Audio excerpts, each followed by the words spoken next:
બોટાદના રાણપુરમાં વીજ કરંટના કેસમાં પાડોશી ખેડૂત સામે પોલીસ ફરિયાદ થઈ છે।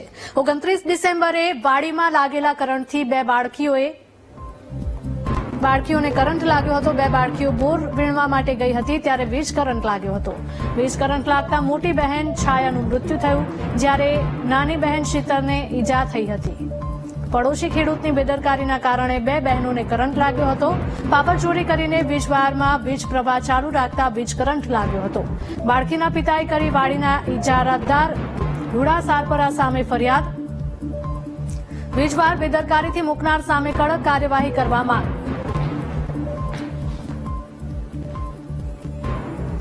બોટાદના રાણપુરની ઘટના કે જ્યાં વીજ કરંટના કેસમાં પાડોશી ખેડૂત સામે પોલીસ ફરિયાદ થઈ છે। 29 ડિસેમ્બરે વાડીમાં લાગેલા કરંટથી બે બાળકીઓને કરંટ લાગ્યો હતો। બે બાળકીઓ જ્યારે બોર વીણવા ગઈ હતી ત્યારે વીજ કરંટ લાગ્યો હતો।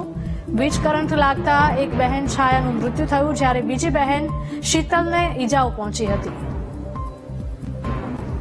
પડોશી ખેડૂતની બેદરકારીના કારણે બે બહેનોને કરંટ લાગ્યો હતો।